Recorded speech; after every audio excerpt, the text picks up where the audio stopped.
හයි පසා නිවස මගේ channel එකට ඔයගලන් ආදරයෙන් පිළිගන්නවා.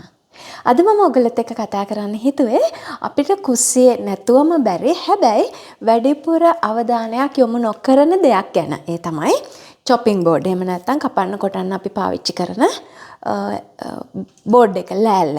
ඉතින් දැන් මේක අපි දන්නවා ප්ලාස්ටික් වලින් තියෙනවා. ඒ වගේම තමයි ලී වලින් සහ උණ වලින් හදපු chopping board තියෙනවා. ඉතින් දැන් plastic chopping board ගැන කතා කරනකොට මම දන්නවා ගොඩක් දෙනෙක් පාවිච්චි කරනවා ලංකාවේ නම් plastic chopping board. හැබැයි plastic chopping board කියලා කියන්නේ අපේ ශරීරයට හිතකර දෙයක් නෙමෙයි. Wisconsin University එකේ ස්ටඩි එකකිනුත් පෙන්නලා දීලා තියෙනවා plastic chopping board වලට වඩා ලී එහෙම නැත්නම් උණ වලින් හදපු chopping board භාවිතය අපේ ශරීරයට හිතකරයි කියලා.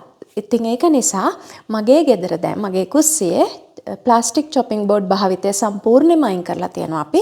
ඒ වෙනුවට මම පාවිච්චි කරන්නේ ලී chopping board එකක්. ඒ වගේම bamboo chopping board එකක්. ඉතින් මම හිතුවා අද ඔයගොල්ලොත් එක්ක කතා කරන්න ඕනේ කියලා මේ chopping board එකක් පිරිසිදු කරගන්නේ සහ ඒක සීසන් කරගන්න විදිය. මොකද ගොඩක් දෙනෙක් chopping board පාවිච්චි කරාට ඒක හරියට අපි එයාව බලාගන්නේ නැහැ. ඉතින් ඒක නිසා අද මමත් ඇතුළුව මමත් ගොඩක් වෙලාවට ගොඩක් අඩුම අවධානයක් යොමු කරන දෙයක් තමයි chopping board එක කියලා කියන්නේ. ඉතින් ඒක නිසා මම හිතුවා ඒ ගැන පොඩ්ඩක් අපි කතා කරමු කියලා. එහෙනම් ඉතින් එන්න බලන්න මම ඔයගොල්ලොත් එක්ක බෙදා ගන්නම් කොයි විදිහටද පිරිසිදු කරන්නේ සහ ඒක දිගටම අපි පිරිසිදුකම මේන්ටේන් කරගෙන යන අතරතුර අපි මේ chopping board එක දීර්ඝ කාලයක් පවතින විදිහට ඒක රැක බලා ගන්නේ කොහොමද කියලා. හරි මුලින්ම අපි බලමු කොහොමද මේ chopping board එක හොඳින් පිරිසිදු කරගන්න කියලා. ඉතින් මේක හොඳින් පිරිසිදු කරගන්න මම පාවිච්චි කරන්නේ දෙහි ගෙඩියක්. ඉතින් මේක දෙකට කපලා ගන්න පුළුවන්. ඉතින් දෙහි නැත්තම් මම ඊළඟට ඔයගලන්ට පෙන්නනවා ලුණු සහ බේකිං සෝඩා. මේ කියන්නේ ආප්ප සෝඩා සහ ලුණු. ඉතින් මේ දෙක විතරක් පාවිච්චි කරලා වුණත් පිරිසිදු කරගන්න පුළුවන්. හැබැයි ඉතින් මේ දෙහි දැම්මම තවත් හොඳට මේක පිරිසිදු වෙනවා. සමහර වෙලාවට ගොඩක් ගෙවල් වල මම දැකලා තියෙනවා මේ කැපුම් පාරවල් හරහා මේ chopping board එක කළු වෙලා තියෙනවා. ඉතින් ඒ වගේ වෙලාවට ඔයගලන්ට පුළුවන් මම දැන් මේ පෙන්නන විදිහට මේක හොඳින් පිරිසිදු කරගන්න. මුලින්ම මම කරන්නේ බේකිං සෝඩා ටිකක් හොඳට ඉහලා ඒත් එක්කම ලුණු ටිකකුත් ඉහනවා. දැන් බේකින් සෝඩා එහෙම නැත්නම් ආප්ප සෝඩා නැති කෙනෙකුට පුළුවන් ලුණු විතරක් පාවිච්චි කරලා උනත් මේක කරන්න.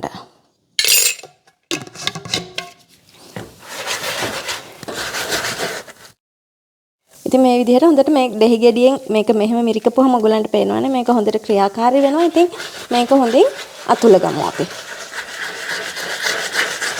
ඔයගලන්ට පේනවා ඇති මේක හොඳට පිරිසිදු වෙනවා දැන්.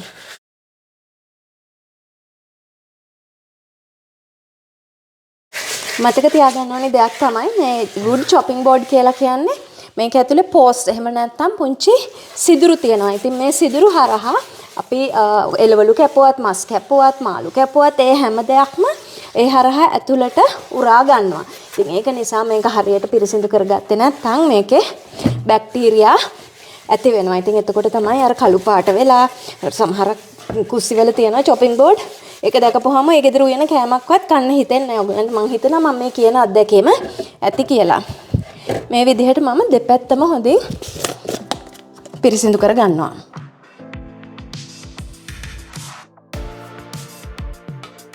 දෙහි නැතුව මේක කරන්න පුළුවන්. එහෙම නැත්නම් ඔයාලට පුළුවන් සුදු විනාගිරිත් මේ වෙනුවට පාවිච්චි කරන්න. ඊට පස්සේ මම කරන්නේ මේක හොඳින් වතුරෙන් සෝද ගන්නවා.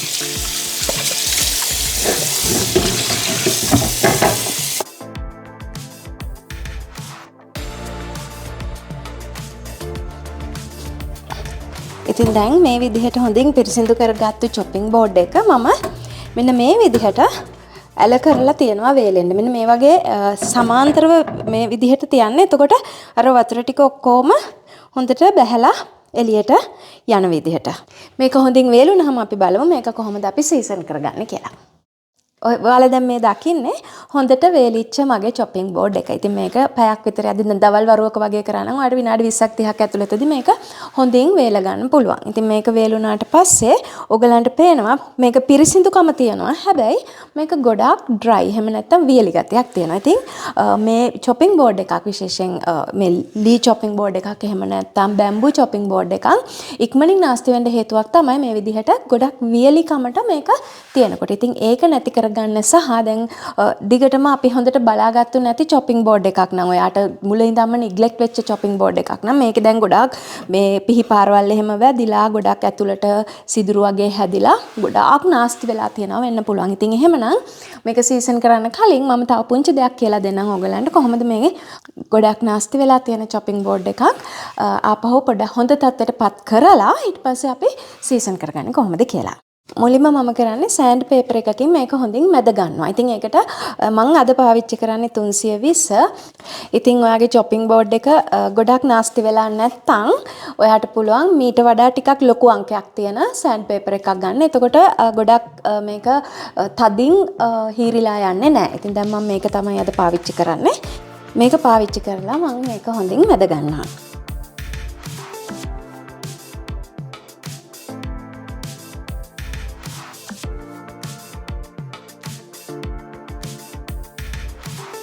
හරි දැන් ඔයගලන් මේ දකින්නේ හොඳට සෑන්ඩ් පේපර් එකකින් මැදගත්තු මගේ chopping board එක. දැන් මම මේක ආයේ හොඳින් සෝද ගන්නවා.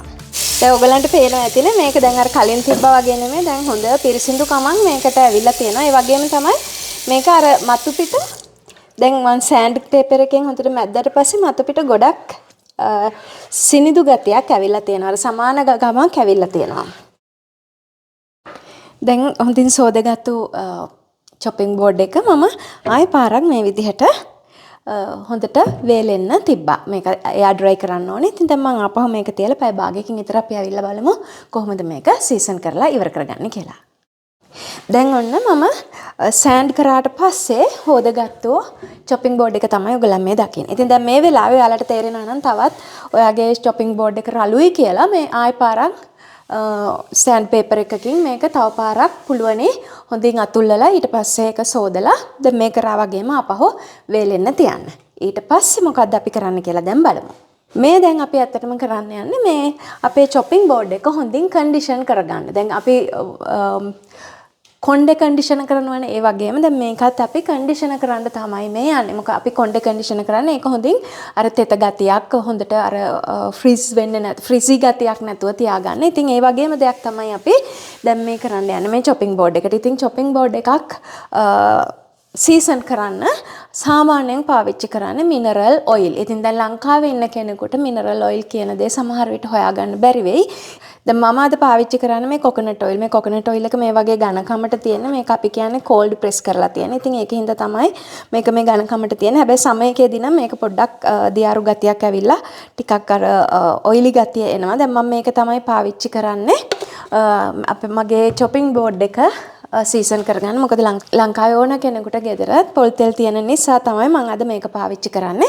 මම ඒ වගේම කවුරු හරි දැන් පිට රට ඉන්න කෙනෙකුට වගේ මිනරල් ඔයිල් එක මොකක්ද කියලා බලා ගන්න ඕන නම් මම ඒකේ link එකත් පහලින් දාන්නම්. ඊට පස්සේ මම කරන්නේ මේ වගේ paper towel එකකින් මේක හොඳින් අතුල්ලා ගන්නවා මේකේ. දැන් ඔයගොල්ලන්ට පේනවනේ මේක මේ විදිහට මේ පොල් තෙල් එක මම මේ වගේ ගානට මෙහෙම ගාගෙන යනකොට මේ chopping board එකේ පාට හිමේ වෙනස් වෙලා මේක නිකන් අර හොඳ ප්‍රාණවත් බවක් එනවා මේ chopping board එකට. ආයෙත් මම කියනවා මිනරල් ඔයිල් ගන්න පුළුවන් කෙනෙක් ඉන්නවා නම් මිනරල් ඔයිල් ගන්න එක තමයි වඩාත්ම හොඳ.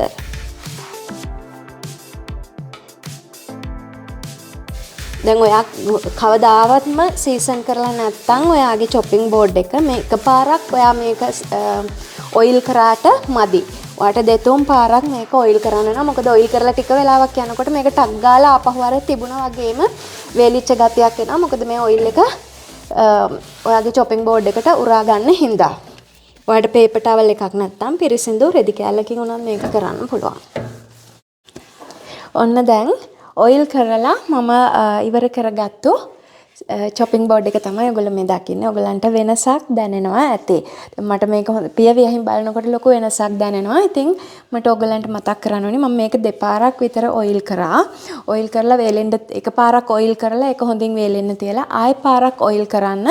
එතකොට ඔයිලි ගතිය වැඩි නම් වගේ ඒ කියන්නේ ඕවර්නයිට් වගේ මේක තිබ්බොතින් වැඩිය හොඳ. ඒ කියන්නේ රැයක් ඉවර වෙනකන් කියන්නේ අද හවස කෙරුවොතින් හෙට උදේ වගේ ඔයාට බලන්න පුළුවන් හොඳට මේක තෙල් ටික උරාගෙන ඔයාට ඕන විදිහට චොපින් බෝඩ් එක තියනවාද කියලා. එහෙම නැත්නම් ඔයාට දිගටම කියන්නේ අර ගොඩක් වියලි ගතියක් වගේ තියනවනම් දෙතුන් පාරක් විතර ඔයිල් කරලා උරා ගන්න දෙන්න වෙයි. එතකොට තමයි ඔයාට හරියටම ඔයාගේ චොපින් බෝඩ් එක සීසන් කරගන්න පුළුවන් වෙන්නේ. ඉතින් එකපාරක් කරලා සමහරක් වෙලාවට කියනවානේ අපෝ ඔයා කියපු process එක හරිය ගියේ නැහැ කියලා. ඉතින් එහෙම කියන්නේ නැතුව මම ආයෙ මතක් කරන්නේ දෙතුන් පාරක් කරන්න. ඔයා දිගට ඔයා කියන්නේ මුලින් ඉඳන්ම චොපින් බෝඩ් එක හොඳින් බලාගෙන තිබුණේ නැත්තම්.